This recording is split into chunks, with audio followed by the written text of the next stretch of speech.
You're listening to the Options Insider Radio Network, the home of the Options Podcast. For more quality options programs, visit theoptionsinsider.com or search for Options Insider Radio Network in your podcast provider of choice. Listeners can also access all of our programming through our mobile app available in the iTunes and Google Play stores. Select programs are also available via live stream at mixlr.com/options-insider.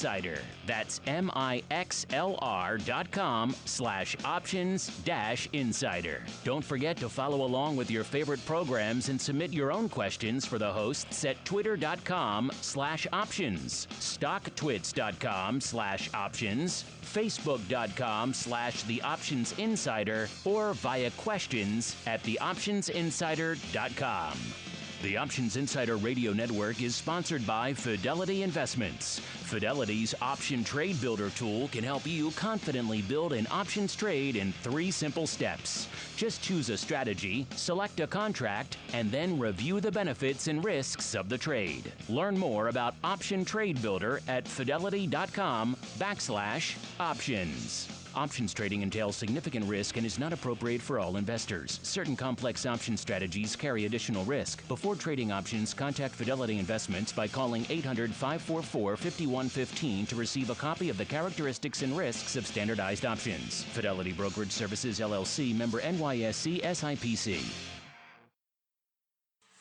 Welcome to Volatility Views, the premier program for volatility traders. Each week, we'll take a deep dive into the world of volatility with in-depth analysis, trading activity reviews, strategy breakdowns, cutting-edge education, and much more. We'll also bring you exclusive conversations with the traders, researchers, and asset managers who are reshaping the volatility landscape. If it involves volatility, then you'll find it on Volatility Views. And now, it's time to take a deep dive into the world of volatility. It's time for Volatility Views. All right, everybody. That music means it's time once again for Vol Views, the old Volatility Views program, the program here where we break down the world of volatility and all of its myriad facets for your enjoyment, maybe a little bit of edification, maybe a little bit of all sorts of trading activity, all sorts of fun stuff. You guys know the drill, and you guys can always join us, usually at noon, kicking off a little bit late here today as we're sorting out a lot of fun stuff going on over here, but we're starting a little bit late, 12:15 here in the old One True Central Time Zone here, and joining me to help me hold down the old Volatility Views program this week, the old greasy meatball himself, Mr. Mark Sebastian. Mr. Meatball, welcome back to the show. Got you delayed a little bit, but we're here now. And where are you joining us from today, sir? I'm joining you from one of the 10 towns that changed America, Riverside, Illinois. Ah, yes. The most important planned community in history. Just the accolades continue to grow for Riverside, yes, as we continue to roll right on into the Vol Review.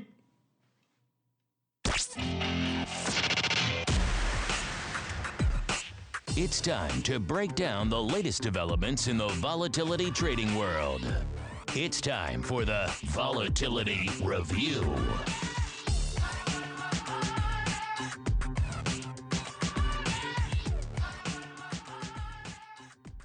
All right, everybody, welcome to the Vol Review, the portion of the show where let's take a view. Let's take a look at what the vol world is giving us today. Of course, a lot of that driven by what's happening in the broad market, and it is indeed another kind of weird, kind of mixed bag. Not quite as mixed as it was a little while ago. Things may be starting to move in the similar direction. Now, S&P leading the dance up over 1% right now.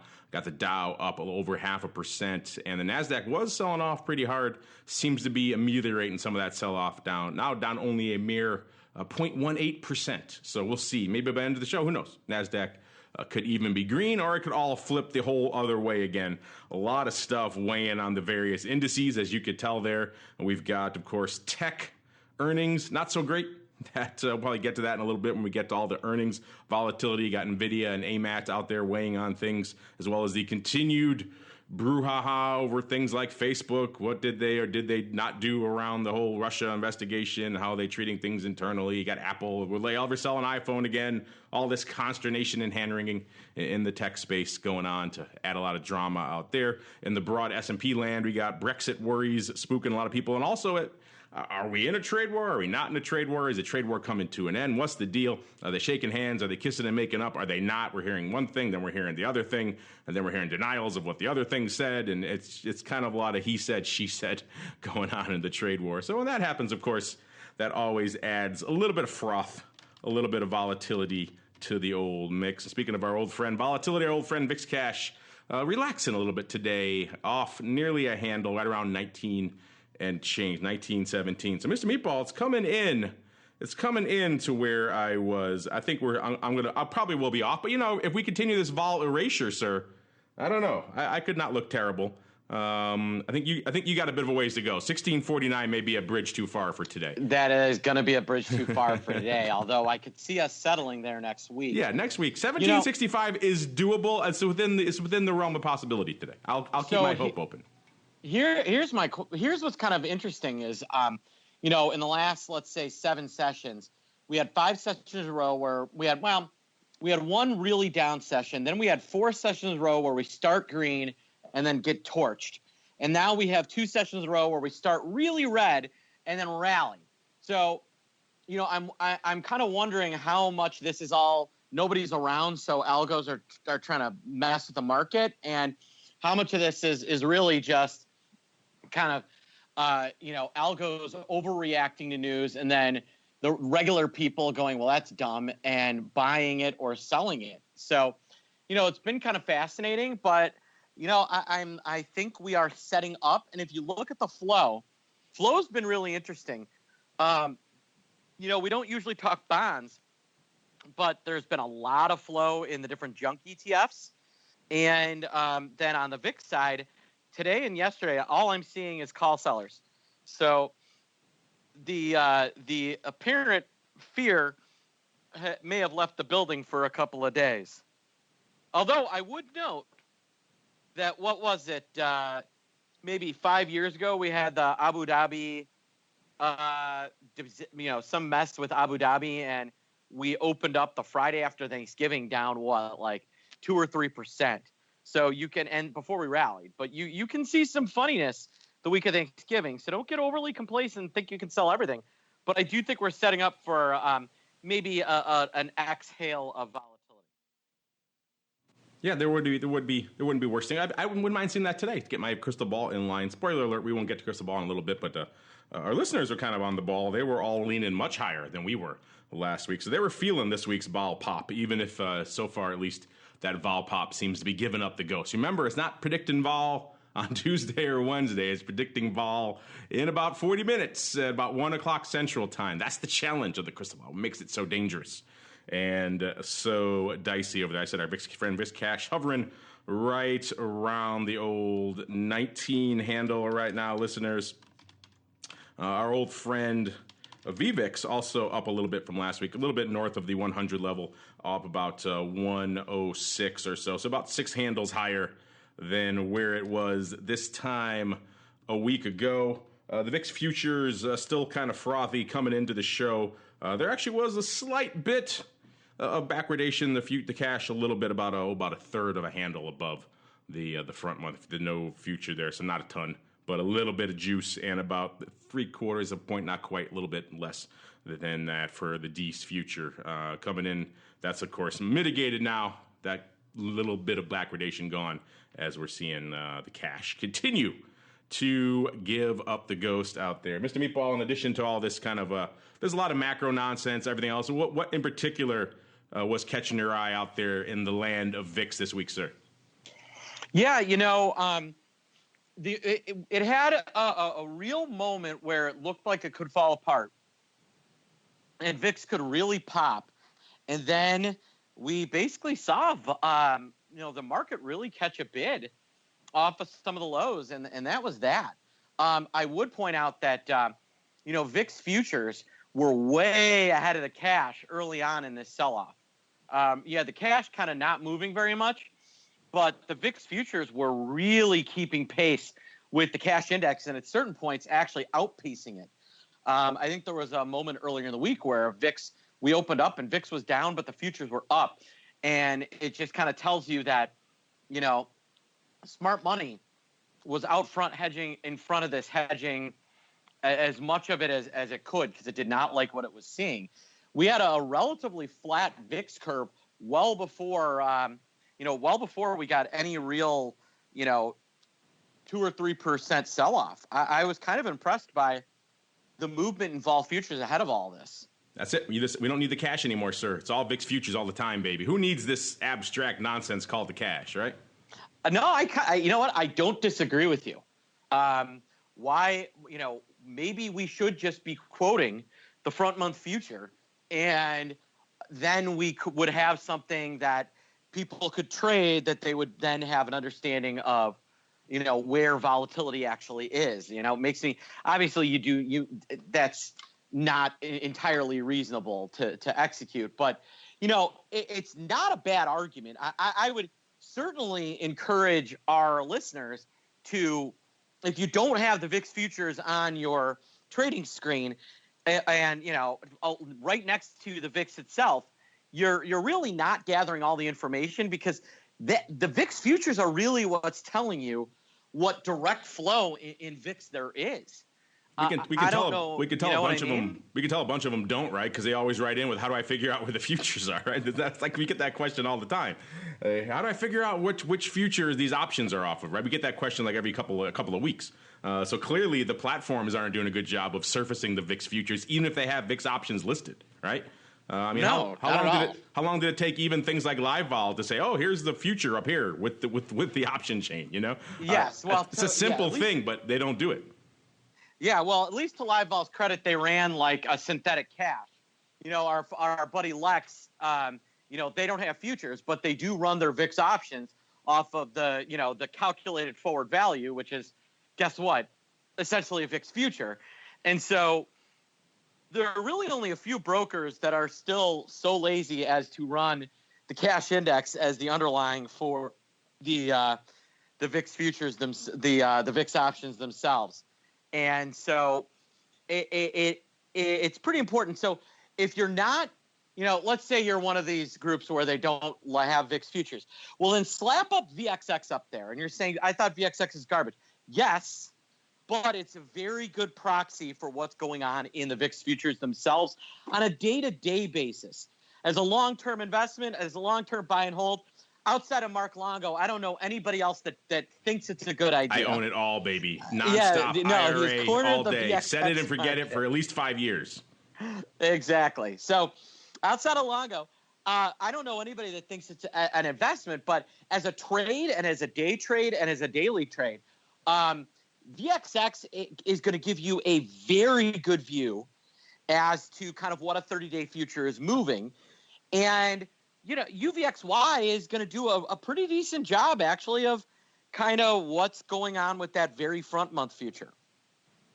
Yeah, maybe we should start doing that quoting. I mean, I throw the futures in there, but you're right. You can't really, the front month future or even the front week future still doesn't fill that void, right? But if it starts moving more, not quite in lockstep because it's its own beast, but if it starts having a little more of that, it can keep a pace a little better, then yeah, I would love to just quote the futures all day. That would be fantastic. That we can get rid of all sorts of meaningless abstractions. By the way, if there is still a broker out there that's quoting VIX options off the cash, that's problematic. That is very problematic. If you see that on your platform, listeners, that is look at me being the one that has to come up with the PC word. Let us know if you're seeing that. I can't think of it off the top of my head, but if they are, we need to contact them forthwith and say either stop listing VIX options because you don't know what the hell you're doing, or fix that because that's bad business.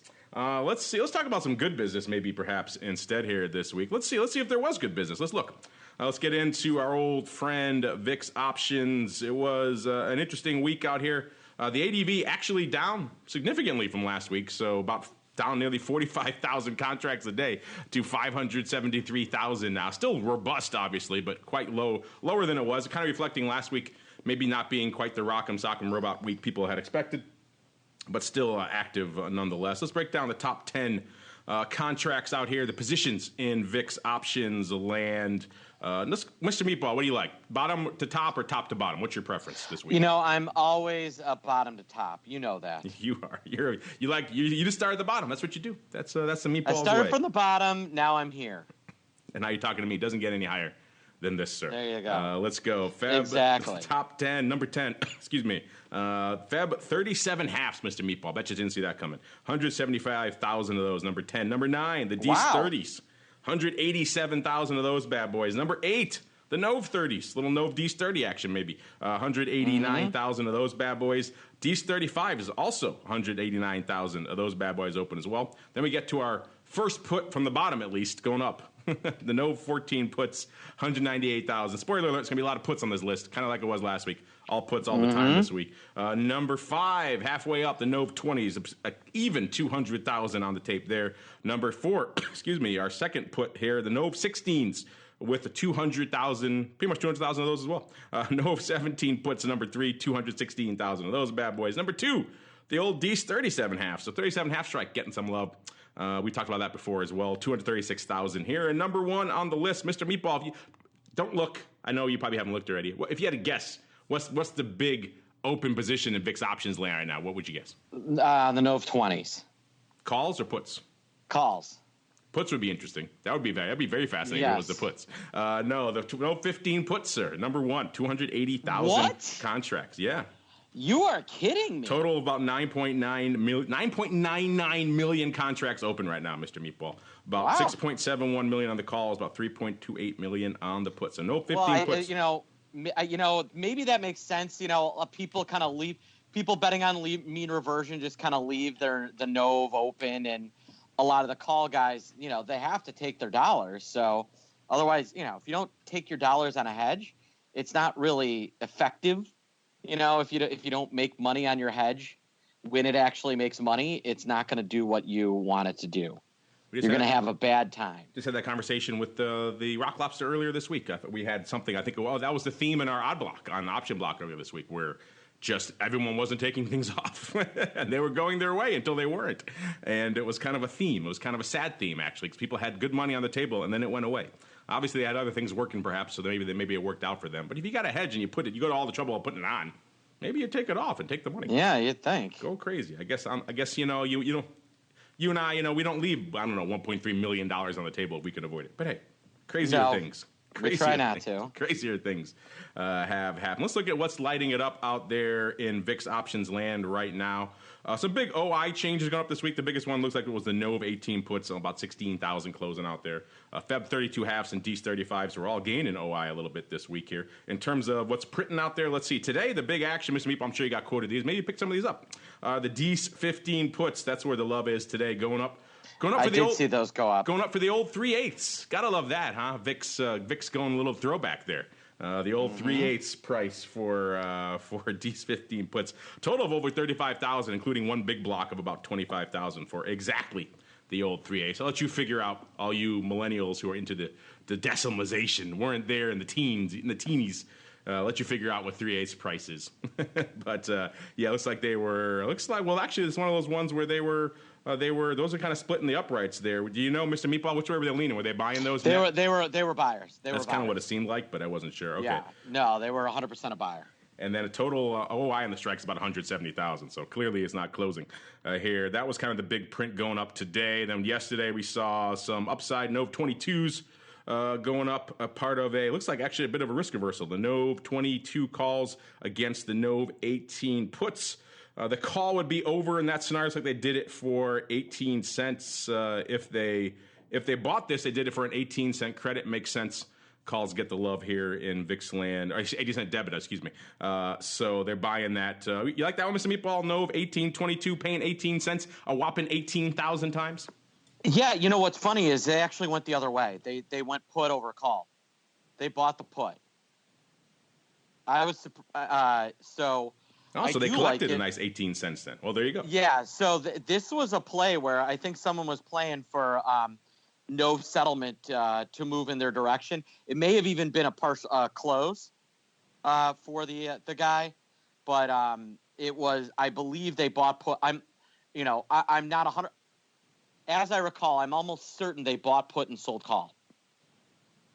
The looks like, yeah, again, all these executions are so they're very good at splitting the uprights in VIX land, which makes it fun for the parsing here, including these Ds35s, which went up for exactly 50 cents yesterday as well, about 12,000 times, right in the middle. They went up on a late print though, so take that print with a grain of salt. Looks like they may have been buying these bad boys here as well. Either way, there's so much OI on most of these strikes, it's kind of hard to parse whether or not. Certainly they're not opening. Well, you don't know, but definitely not closing at least. Let's see here. Where we go? Oh yeah, Wednesday. Looks like some more 1x2s going up earlier this week as well, Mr. Meatball. We had coming up on Monday. We have the Nove 1721 1x2 going up 7,500 by 15,000 times. Paper selling that bad boy. Looks like they collected about 61 cents, and then it traded again on Tuesday.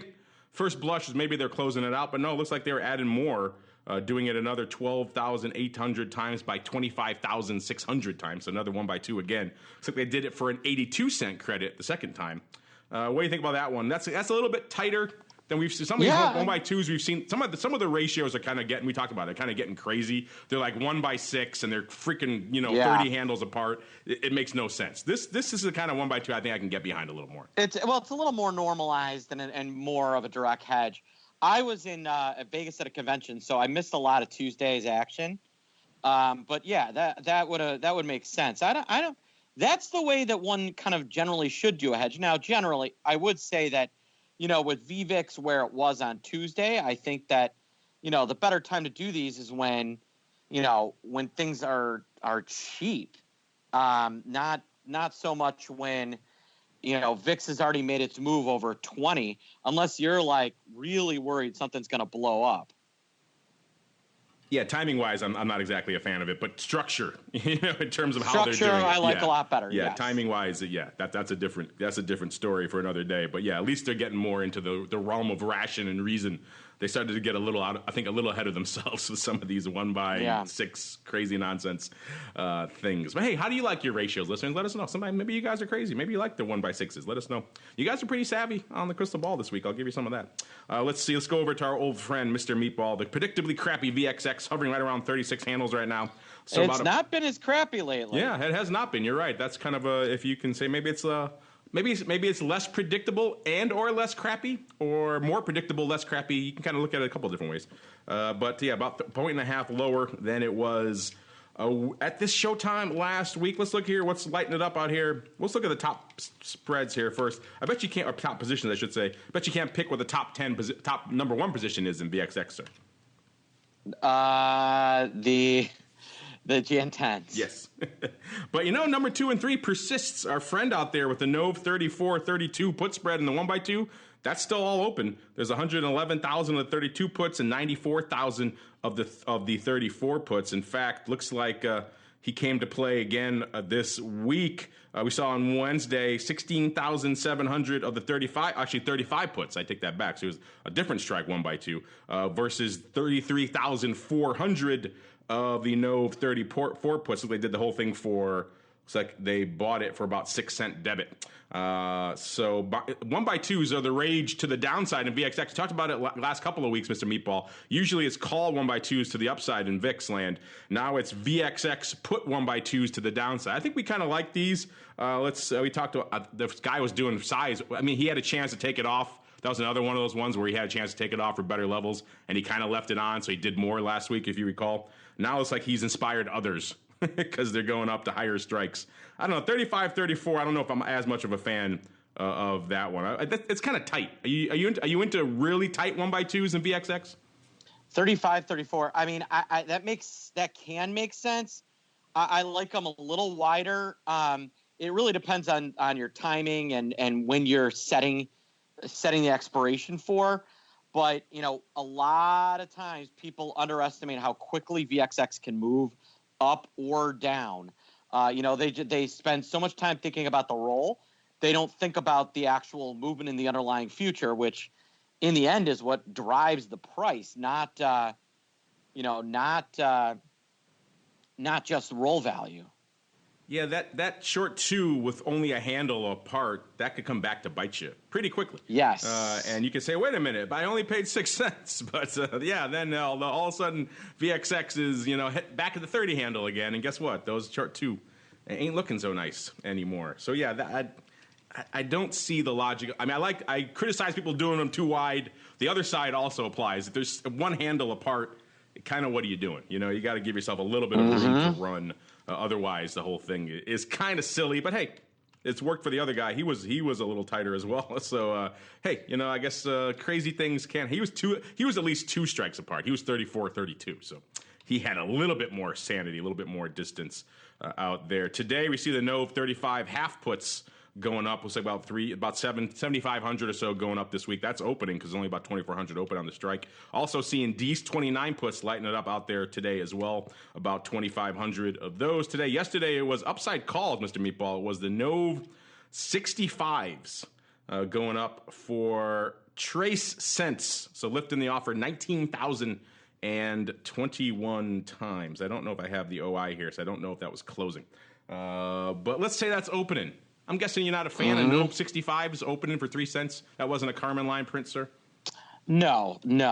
I don't know exactly the thought process behind that, but that is likely not something we would do. I'm going to be charitable and say this guy's closing out and he made a boatload. And in which case, more power to you, sir. Good for you. Even though probably not the case. But we can be charitable here on the show. It's been known to happen here. I pulled up.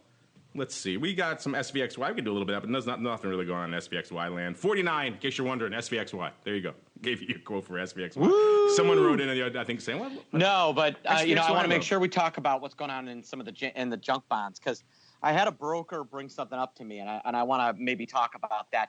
And then we had, I want to talk about Nat Gas, because I don't know if you've looked at Nat Gas and Nat Gas vol, but there is a spot where volatility has exploded. Yeah, Nat Gas, we did a big hit on it yesterday on our TWIFO program, This Week in Futures Options. Obviously, Nat Gas, it's not a name we traditionally talk about as being very exciting because it usually kind of hovers in that mid to high 2 range. When it breaks 3, it's a big deal. When it breaks 3.5, it's a really big deal. It broke all the way up to almost 4.5. 4, yeah. I believe, in fact, I'm 100% certain that a pretty large trading group blew out on that. That was them blowing out. That wouldn't surprise me at all because that is very much a black swan almost type event out there. No, that is a black swan in UNG. Yeah. And for vol, look at where vol went. It went from what, like 40 to 80 to 85. It's one of the stronger moves I've seen in a while. Nat gas futures have exploded higher. And generally on what? It's going to be a little colder this winter. Is that what they're saying? And, that's a pretty strong move. But, like I said, I think that, and we'll get to this, but a firm, this is why, you'll listen to Mark and I talk about selling puts. Or do you want to wait to get to this, Mark? No, we're talking it now. Let's just get to it now. That's fine. All right. So, yeah, a large firm blew out because they were trading strangles on nat gas futures options. Where have we heard strangle blowouts before? Oh, I don't know. Every month. A lot of places. A ton of them since February, right? Yeah. So they were trading strangles on nat gas futures options using margin. And they failed to close their call their short call in a timely manner. And nat gas blew up.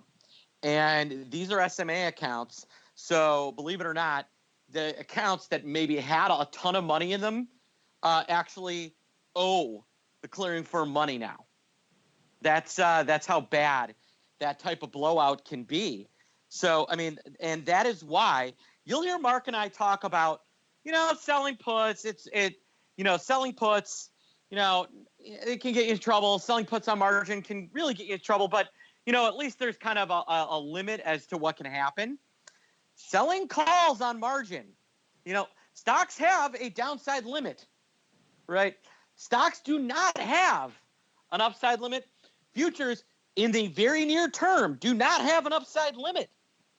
So the reason why UNG on its way to $4, upside calls exploded is because, within the last decade, natural gas has been $8. A lot of people don't remember that. But, in 2018, in 2007 and 2008, natural gas was $8. So there is so much fear that the squeeze is going to go high that vol on these crash higher, which is what happened, vol actually goes up more than on a crash down, especially in futures options.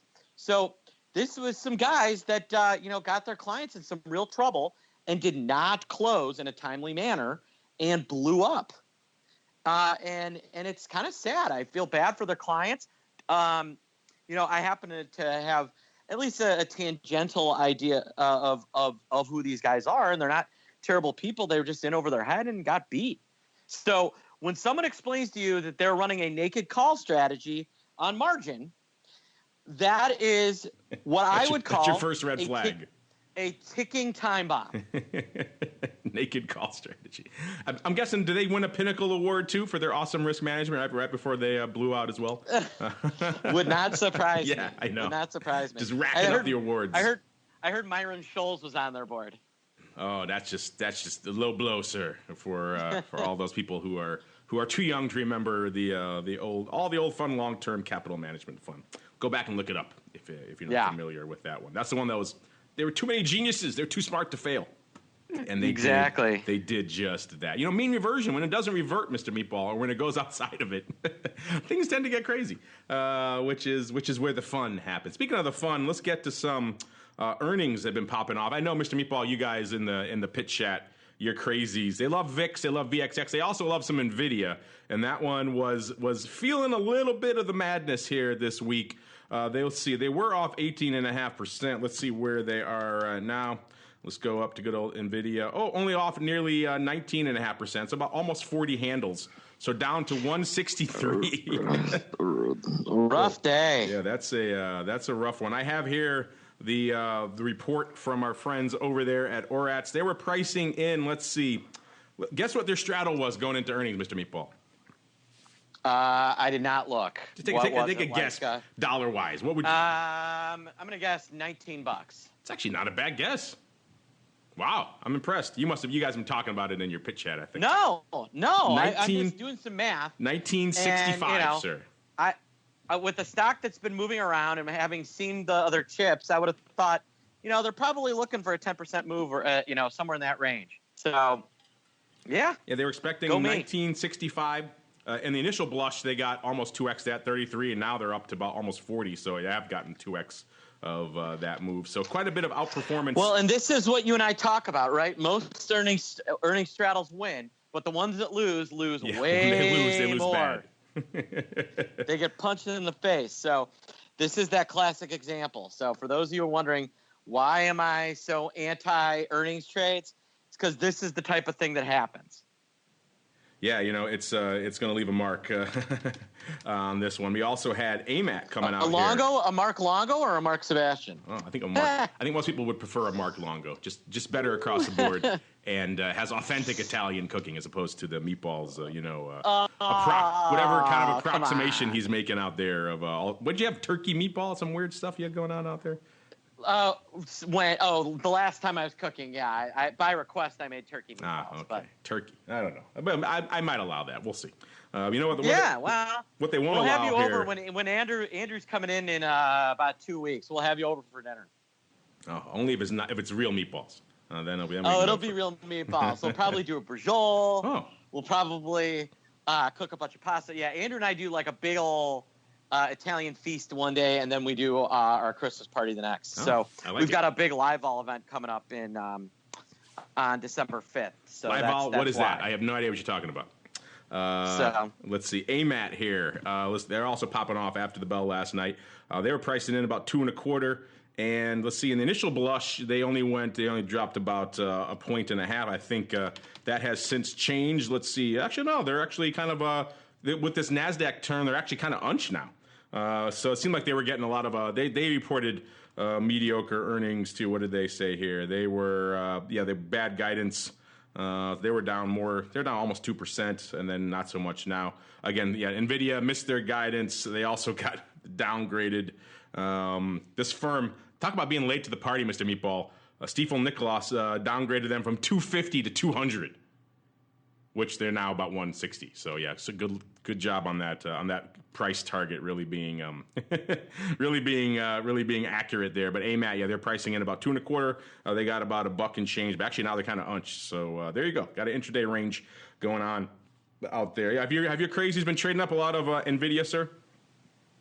We did play around with that a little bit today. We didn't, believe it or not, we did not trade a ton of it into earnings, but we did play around with a little bit of it today. I was playing with some calls, on the open, just trying to catch like the little dead cat bounce and trade that piece around.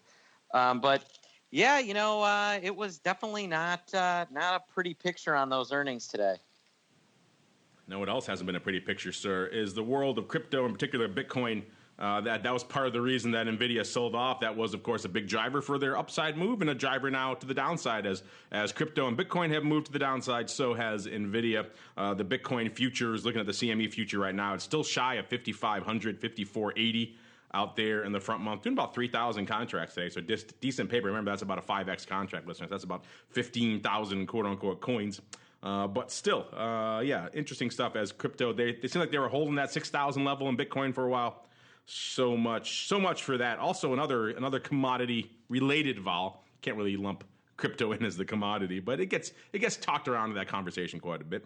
We got gold vol, kind of relatively unched off slightly from last show. The big deal, obviously, is crude vol. That kind of related to what we saw in nat gas. There's been a lot of the explosive as the move to the upside was in nat gas.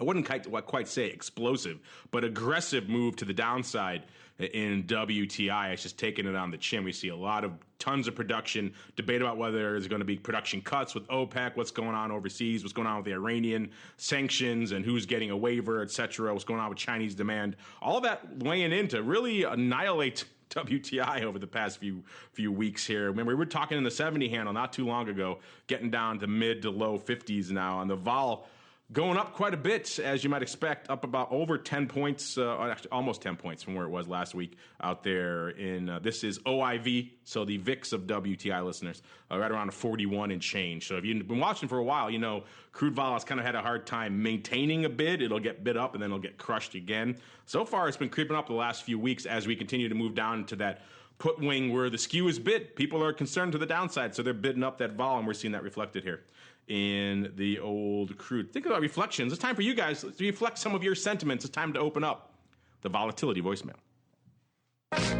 It's time to share your thoughts and opinions with your fellow volatility traders. It's time to check the volatility voicemail. Make your voice heard by dialing 779-669-4VOL. Posting a comment on the optionsinsider.com, sending an email to questions@theoptionsinsider.com, or posting your questions to twitter.com/options or facebook.com/theoptionsinsider. All right, let's pay off a few things we've been asking you guys. We asked you guys last week, what's your favorite way to play some options in terms of strategery, and verticals winning it. Nearly half of the vote, 48% saying verticals, call or put, 20% saying calendars or diagonals, which is surprising. 18% covered calls / short put. I thought that'd be a lot higher. And only 14% saying fly. So these results kind of surprising. You guys are a savvy bunch. I like it. I'm still dubious whether you do more calendars and diagonals than you do covered calls and short puts. I don't think that's true, but hey, c'est la vie. Interesting results. Who am I to question what you guys say? In terms of this week, we asked you guys to play along with us on the crystal ball. Actually, let's save that for a little bit. Let's save we'll get the crystal ball in a minute. We'll tell you. You guys came in a little bit. You guys actually didn't do too bad this week. Let's go on to some comment. This one is from some Ninny. I like this. This is going off what I said last week, Mr. Meatball. Was, I think, your greatest analogy of all time on the network here. Ninny says he thinks VIX will touch your kids. So there you go. VIX is that weird. As you recall, we had a listener ask last week, why is VIX so weird? And Mr. Meatball said, what did you say? VIX is weird, but it's not touch your kids weird. I said it's gamer weird, not touch your kids weird. So, that one still resonates. And so Ninny, disagreeing with you, thinks VIX will touch your kids. So there you go. Keep the kids away when VIX comes over for dinner. Let's see. This is kind of what I was referring to earlier. You got LLAX. wants to know, how come you guys don't talk SVXY or TVIX on your show? Well, if you listen, we do. Not so much SVXY. I did just quote it today, though. I gave you a 49. So there you go. I quoted it. But there's nothing. The problem with this is, well, SVXY, it's been neutered. We talked about it many times on the show when that happened. Back in February, of course, they kind of unceremoniously just shattered what it was in the after hours, no less, and just wiped out all the options trading premium in the process. So still a bitter memory for a lot of people out there. And after that, as a result, it's a neutered shell of its former self. And all the OI hasn't really changed much. Jan 25s, Jan 22 halves, Jan 40s. I'm looking at the top 10 right now. There's not a lot going on. Jan 5s, those have been open forever. So there's not a lot going on in SVXY, quite frankly. It's not exactly the same thing it was before the Febocalypse. So that's why we don't talk about it a lot. And TVIX, we have talked about it. We talked about it a lot. We usually slam it. Mr. I think, what did your buddy there, the Rock Lobster? He said it was a disgusting burger stand. Why would you go to that when you can go to like a nice burger stand or something? I think that was his analogy he made on the show. Well, to TVIX's credit, if you're like sitting there trying to actually replicate how the VIX itself might act, TVIX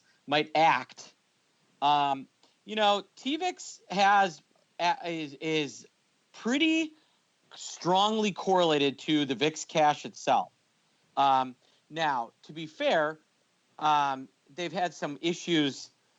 Credit Suisse has had some issues managing their book for TVIX in the past, which I think is maybe the better reason to stay away. There was a couple of times where the spread between what it was actually worth and what it was trading were way off, and that's a problem. So yeah, I mean, of course, we remember we were doing this show back when TVIX melted down the first time. And it was nothing. It had nothing to do with market issues. It was an issue with the underlying itself and how they handled flows of funds. That's not a thing we like. So that's been another reason why we don't like it. And also, it's not optionable. So that's another reason we don't talk about it. We talk the options here usually. We'll talk the futures too. It's not called the ETP Insider Radio. The non-optionable radio networks. There's a lot of reasons why we don't talk TVIX, but that's kind of all of it in a nutshell there. The TVIX Defense Force is out there, Mr. Meepa. They write in all the time. I get why it's a nice little day trading vehicle. And so you've got that. I mean, if you're looking for a reason to not hate TVIX, is that it's not the worst day trading vehicle in the world. So it's got that going for it, which is nice. There you go. Not the worst day trading vehicle in the world, says the Greasy Meatball. We'll put that up there for you. So the TVIX Defense Force can give you some love. Because whenever I slam TVIX, they come at me hard. They're not quite as bad as the gold bugs. If you dare to slam gold, they'll come at you. But the TVIX Defense Force does exist, and they're out there. Let's see here. What do we got? TAX8T.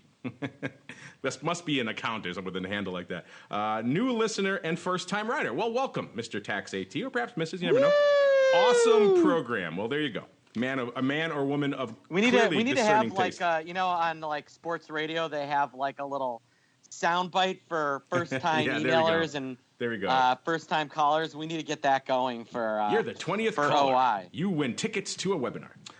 Let's see. Love the vol trading breakdowns and the fun guests. Well, all the love. I love it. There you go. You're welcome, TAX8T.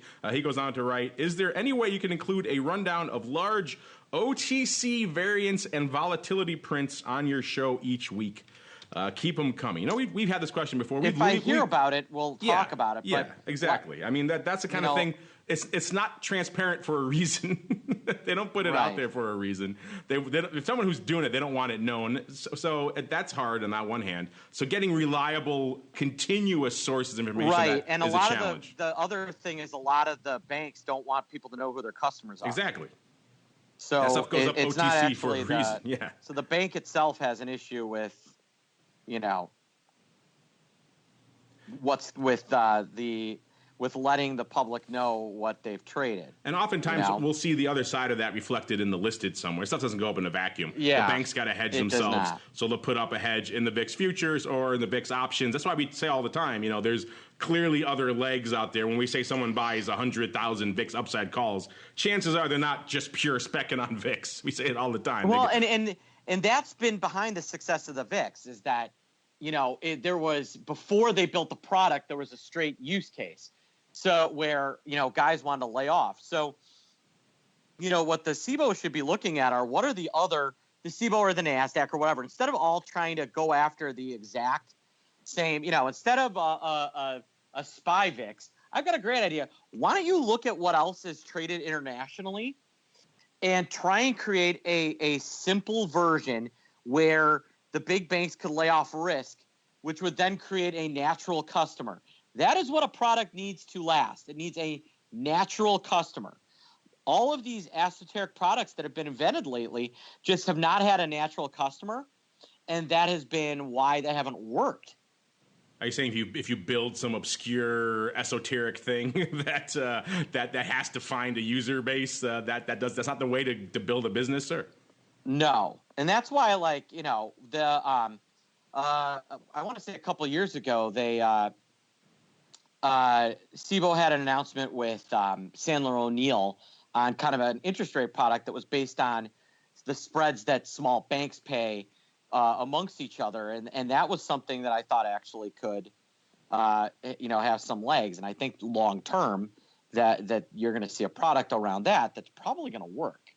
But in the near term, I don't see an especially big need for any of the new products that have been announced. So I hate to disappoint a lot of people. You love VIX of Apple. You love it. It's your favorite. You know what? If they ever put options on that, it'd be interesting. That would be cool. Just like the Philly had the alpha indexes. Yeah, they had cool. Those? Yeah, we were. If you search for alpha indices right now, chances are our conversation with Paul Gigante about those is the only coverage they ever got. And it was a fascinating product. Yeah, they were great. Like Apple versus SPY. Why would I pay for that when I can just, why would I pay for that in the listed market, right? It doesn't. I get what they were thinking, but the market makers would all have to do their own kind of internal basket. There was no natural customer, and that was why they failed. Even though in concept it was a really cool idea. Same issue with what's going on with RVX options. How many people are actually trading Russell 2000 variance swaps? Nobody. You'd have with what's happened with FANG in the last few years. If they reintroduced VXN and VXN futures and VXN options, those might have a chance. But just the Russell 2000. As much as I love trading IWM and some of that, there's just no institutional interest in a vol product. I think that if the SIBO rebroached VXN, they might find some people that are interested now. Well, certainly in this environment, right? NASDAQ leads the dance almost every day these days, so there is vol to be found out there. I'd love to see RVX come back too. I was a fan of it. You're right. They had some issues finding liquidity providers because the institutional interest wasn't there. But I know those guys. They're on our TWIFO show every week. I know they're out there. I like them. They're really out there good behind dudes. the scenes trying to gin up that interest. And this time they're getting a lot of favorable response. So there is interest. They got to get all the pieces working. But I think we will see RVX back and maybe even VXN. We just had a listener ask about it last week, so there's clearly is some love. Speaking of listeners, let's get to your predictions and ours. It is time to get to the crystal ball. It's time to peer into the future and reveal what the volatility gods hold in store. It's time to look into the crystal ball. All right, I was looking, not bad, Mr. Meatball. It was trending my way. If it had kept trending my way, it was good, but then it looks like VIX hit an inflection point around the 19 handle and decided to go the wrong direction, back up a little bit again. So now we're at about 1960 or so out there in VIX cash land. Are we in the no count zone? Yeah, well, pretty much. I'm about 2 handles away, and I'm the closest of us. I'm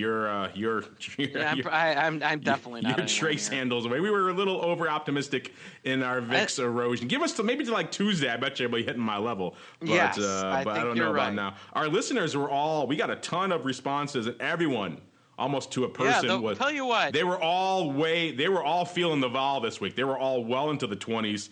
I'll just read off a couple. There's a bunch here. I think we parsed a few that were reasonably close. We got your old buddy Mr. Brandt. He was at 28, so he was way higher. This is a hard game, isn't it, folks? Austin 41, 22. Jay Barnes 21 and a half. T Jesh, this guy wasn't bad. 18 and a quarter. He might be one of the better listener ones. Yeah, still over a handle away. We can't give a prize for over a handle away. 21. No, tell you what. 21, Here's 21 what we're to your gonna buddy do, Mark. Contango. Next time we do this, because it's going to be very difficult, because I don't think we're filming a show next week because we have a half day on Friday, right? Yeah, there's no show next Friday. All right, so the next time we film, tell you what, so we're going to do a crystal ball for 2 weeks from now? I guess that's challenging. I like it. Let's do it. Let's do it. And tell you what, the listener that comes closest, I will send an autographed copy of my book, Trading Options for Edge, by Mark Sebastian, published by De Gruyters. De Gruyters. And this one. And tell you what, I'll even get Mark Longo to sign it too. I say this one's of markedly less value though, because there's no blurb from me on the jacket for this one. So no, I'll get you to write it's of less value. Mark will write. I'll write a blurb on the back cover, on the back inside cover. Mark Longo will write you a blurb about how great you are for being able to get that close to the VIX in 2 weeks out. How amazing you are, and how also attractive of an individual you are, man or lady. Yes, we don't and how judge. great you smell. Yes, all of that. So yeah, listeners were good, but you guys were all feeling a lot more vol than we had this week as well. So we were all kind of off in different ways. You and I, Mark, faded it too aggressively to the downside. Our listeners were buying. They were playing the Russell roll this week. They were all buying the vol, and no one hitting. Yeah, your buddy Contango was at 21, all kinds of fun stuff, but no one was on the ball, so to speak. So let's go to, we have to pick for 2 weeks from now. So neither of us won. So I'll tell you what, I'll let you pick whether you want to go first or you want me to do the honors. I'm going to let you go first. I knew you would, because this is 2 weeks from now. All right, so let's see. We got what? We got the whole holiday next week, which is probably going to be a whole bunch of nothing, but you never know. Things are thin. Things can get crazy as a result. So we could spike in some directions. Then coming back in, who knows? Maybe the trade war is done. Bam, we're at a 15. I don't think so, but you never know. So I'm going to say I like what I picked this week for next week. The week after, I'm going to think a little bit of craziness, maybe trends back in just a little bit. I'm going to say, I'm not comfortable. I'm actually going to, I'm vacillating between two things. Don't overthink it, Mark. I'm going to say, this could be wrong. I'm going to say a little bit higher than my this time. I'm going to say 18.15. All right. Well, I like it, Mark. But You're going to say like 14. I'm going to like my idea better. Because I'll tell you, I think we're heading into the G20 summit will be over, which I think is building a little bit of all-in for some reason. I don't know. But, that's what I keep hearing. So I am going to say, especially given those especially given December options, the largest open interest is those 15 puts. I'm going to say we're going to be 15 and a quarter.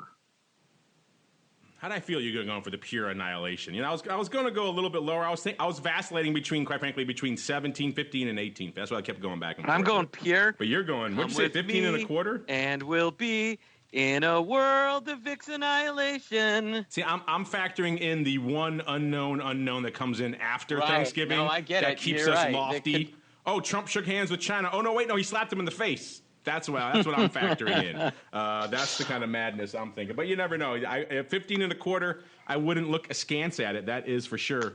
I also will not look at askance. A little bit of music coming in. There it is. Unfortunately, Mr. Meatball, that means we're done. We had fun here today. This is going, listeners. Yeah. So yeah, you can get your hands on a book. Should we set some?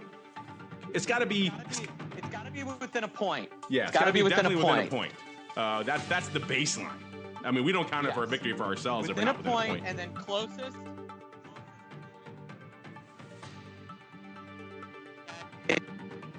We'll do Price is Right rules for ties. Closest without going over. Yes. Closest without going over, and definitely within a point. So yeah, if there's a tie, that's the tiebreaker. Is the Price is Right rule. There we go. So there you go, listeners. Get your picks in. You guys did good this week. You were all high, but it still works. Doesn't mean you have to fade this week. Do what your gut tells you, and then we'll see. Remember, this is for 2 weeks from now, 1 p.m. on what is the date for that? Let me look really quick. That would be the 30th of November.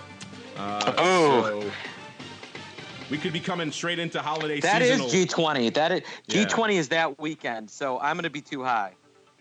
You can be too high? Yeah, I am. You think 14? D20 is that weekend. You think 14 and a quarter? No, I picked 15 and a quarter. I mean, I'm going to be too low. I'm going to be too low. You said you were too high. That's what I meant. I meant too low. We shall see. We shall see. That's what the magic of it's for. If you want to win a ball. If you want to win, maybe you win a meatball too. Maybe you want to win a book. Write in, get your votes. We'll put an official Twitter thing out there so you guys can play there too. Oh, I should read off really quickly what our audience said. They were liking this week. Where was it? They came in 47% saying higher, 18.5 to 20. So they were actually right. Look at that. 20% saying even higher, over 20. 17% saying lower, 15.5 to 17, which is about where the meatball was, and 16% going where I was, 17 to 18.5. So there we go. Good stuff, Mr. Meatball. If you want to read about your book or your webinars, all the other cool stuff, where should we go? What should we be doing? Yeah, next week is obviously the big sales. So we do our Black Friday sale. Every one of our one-off classes in our courses, so everything from the VIX primer to the Volatility Masterclass, is 50% off starting Wednesday. And that will last until Monday. So if you're interested, if you want to really learn about what all the awesome vol stuff that me and Andrew and Mark talk about, you can go in that store and there's a whole multitude of VIX classes. And then secondarily, if you are a accredited investor and you want a smarter way to trade the S&P, in my opinion, reach out to me, Mark at Carmen Line Capital. We're already getting our picks in. People are already they're already pulling you, Mr. Meatball, but they're already changing it. One guy said 1487, then immediately changed it to 1987. So they're all over the place. We'll see what they got going. We look forward to seeing all of your many interesting and varied picks. Remember, it's for 2 weeks now. We won't be back next Friday. We will have an option block on Monday, so look forward to that. Then the rest of the week will probably be some interviews, stuff hitting the network.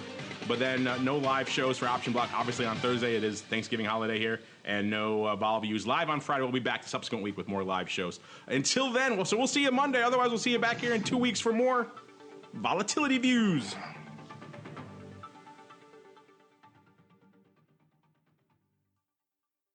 Volatility Views is brought to you by Cboe. Cboe is one of the world's largest exchange holding companies, and we're inspired every day to innovate some of the industry's most powerful products, technology, and solutions. We are the industry's leading force driving access to global markets. A better trading experience and powerful data and analytics to inform better strategies. We're committed to engineering new ways to help our customers realize their potential and navigate the marketplace of tomorrow, today.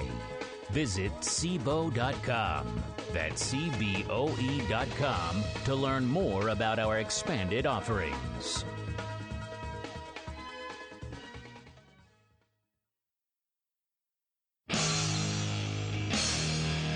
The preceding program was a production of the Options Insider Radio Network.